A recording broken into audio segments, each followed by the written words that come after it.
साथियों नमस्कार। जब रोड पे एक्सीडेंट होता है तो ये देखा जाता है किसकी गलती है। ड्राइवर जो गाड़ी चला रहा था उसने क्या गलती करी?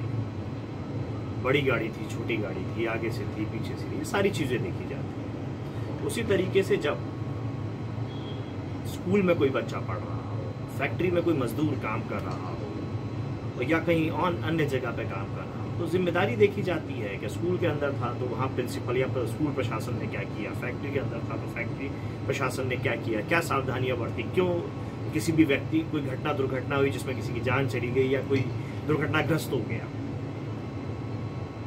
ये सब चीजें देखी जाती है। वर्तमान समय में पूरा देश चल रहा है और हमारे प्रधानमंत्री जी, गृह मंत्री जी, स्वास्थ्य मंत्री और अन्य प्रदेशों के मुख्यमंत्री, सभी नहीं, कुछ अन्य कामों में व्यस्त है। कोई चुनाव प्रचारों में व्यस्त है, कहीं किसी और चीजों में व्यस्त है। ये व्यस्तता क्या आज लोगों के बीच में नहीं होनी चाहिए थी? जो प्रचंड बहुमत मौजूदा सरकार को मिला है, राज्य सरकार, केंद्र सरकार, तमाम जगह पे इनको मिला है, क्या ग्राउंड पे उतनी मदद मिल पा रही है जो प्रचंड बहुमत के बदले में इनको देना चाहिए? नहीं मिल पा रही। जिम्मेदार कौन? क्या इन पे कोई कार्रवाई होगी?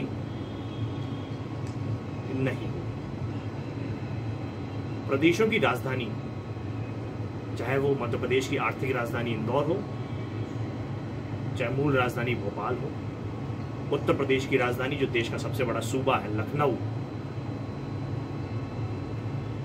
जहां महामहिम राज्यपाल बैठी हैं, वो मध्य प्रदेश की भी राज्यपाल हैं और उत्तर प्रदेश की भी राज्यपाल हैं। देश के राष्ट्रपति उत्तर प्रदेश से आते हैं, देश के प्रधानमंत्री उत्तर प्रदेश से आते हैं और तमाम जिम्मेदार सांसद उत्तर प्रदेश और मध्य प्रदेश से आते हैं। लेकिन क्या वो चिकित्सा सुविधा, वो व्यवस्था दे पा रहे हैं? नहीं दे पा रहे। हर चीज की बाजारी को बढ़ावा मिला हुआ है। आपको एम्बुलेंस चाहिए तो बढ़े हुए दामों में मिलेगी, आपको इंजेक्शन चाहिए तो बड़े दामों में मिलेगी, दवाई चाहिए बड़े दामों में मिलेगी, आपको अस्पताल में बिस्तर चाहिए तो बड़े दामों में मिलेगा, इलाज बड़े दामों में मिलेगा। ये सब बढ़े हुए दामों में केवल पूंजीपति खरीद सकते हैं, आम आदमी नहीं खरीद सकता, गरीब आदमी नहीं खरीद सकता। जो थोड़ा बहुत जिसने जमा पूंजी कर ली है वो बेच करके खत्म हो जाएगा, जमीन में घुस जाएगा, तब जाकर के कुछ चीजें पा पाएगा, इलाज पा पाएगा। लेकिन सरकार क्या करेगी? सरकार क्या सब कुछ बेचने के लिए? सरकार ने जो चाहा जनता ने दिया, नोटबंदी हो, जीएसटी में आपने अव्यवस्थित बाजार दे दिया हो, पूरा बाजार ध्वस्त कर दिया हो और तमाम वादे, नक्सलवाद खत्म हो जाएगा, आतंकवाद खत्म हो जाएगा, भ्रष्टाचार खत्म हो जाएगा, ऐसा हो जाएगा, वैसा हो जाएगा, सारे वादे आपने किए, जनता ने आपको बहुत माना, दोबारा आपको चुना, लेकिन कहीं किसी क्षेत्र में कोई सुरक्षित माहौल नहीं है। इतनी अफरा तफरी मुझे लगता है कि शायद इस देश में कभी नहीं रही होगी, न रहेगी। तमाम बातें हो रही हैं युद्ध की छोड़िए, आप मूलभूत सुविधाओं तक के लिए तैयार नहीं है। ये दिख रहा है आज इस बीमारी के माध्यम से। आपने क्या किया? जवाब दीजिए जनता को, जवाब दीजिए। आइए, क्यों छुप के बैठे हैं जिम्मेदार लोग? चाहे वो मध्य प्रदेश हो, चाहे वो उत्तर प्रदेश हो, चाहे देश हो, क्यों छुप के बैठे हैं जिम्मेदार लोग? आए जनता के सामने। जिन लोगों ने अपने प्रियजन खोए हैं, क्या उनके घर कोई झांकने जा रहा है? कोई नहीं जा रहा है। पिछले वर्ष मैंने स्वयं ने अपनी गाड़ी का प्रस्ताव दिया था कि मैं इसको एम्बुलेंस के तौर पे देना चाहता हूँ। पिछले साल से लेके इस साल तक एक फोन या किसी एक व्यक्ति ने संपर्क नहीं किया मुझे, राज्य सरकार के किसी भी व्यक्ति ने या जिला प्रशासन के किसी व्यक्ति ने। मैं मध्य प्रदेश की राजधानी भोपाल में रहता हूँ, मेरा शैक्षणिक संस्थान है, मैंने उसको देने की बात कही थी कि इसका उपयोग कीजिए किसी भी तरीके से, लेकिन मुझसे किसी ने संपर्क नहीं किया।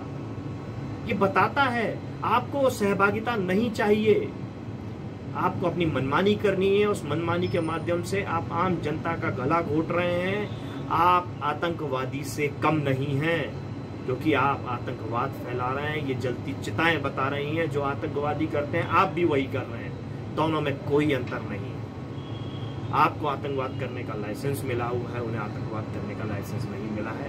अंतर केवल इतना है, ये आपकी कथनी और करनी में अंतर बता रहा है, ये आपकी कार्यशैली बता रही है कि आप आतंकवादी हैं।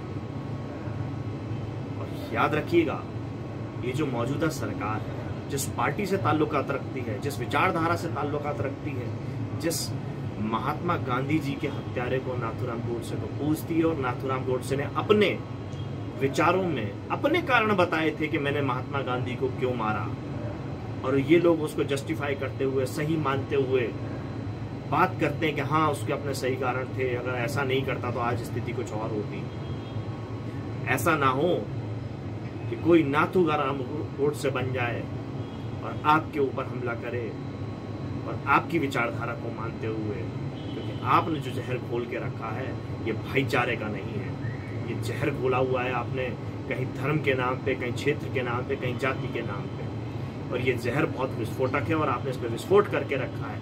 अभी तक आपको जो वोट मिलता रहा है केवल इस जहर घोलने के माध्यम से, क्योंकि कई हमारे ऐसे देशवासी हैं जो केवल इस बात पे खुश थे कि ठीक है एक धर्म विशेष का नुकसान हो रहा है, एक धर्म विशेष को कुछ नुकसान पहुंचा रही है सरकार, हम तो सुरक्षित हैं। लेकिन देखिए आंकड़े, कौन सुरक्षित है देश में, समझने की जरूरत है। ये वो लोग हैं जिन्होंने गुजरात में भी लाशें बिछाई थी, तब गुजरात में राजनीति करते थे, इन्होंने देश में लाशें बिछाई तब देश में राजनीति कर पाए। चारों तरफ इन्होंने फिर लाशें बिछा दी और ये राजनीति कर रहे हैं। इनका काम लाशों पर राजनीति करना है, चिताओं पर राजनीति करना है, ताबूतों पर राजनीति करना है। इनसे बचने की जरूरत है, समझने की जरूरत है, इनकी राजनीति को समझने की जरूरत है। इनकी राजनीति सेवा और समर्पण नहीं है, इनकी राजनीति डकैती है, आतंकवाद है, और ये अघोषित आतंकवाद है। ये दिखता है, ये आपको देखना पड़ेगा, समझना पड़ेगा, और ये सब चीजें हमको दूर करनी पड़ेगी, और हम करेंगे इसको दूर, आप और हम मिल करके। जय समाजवाद।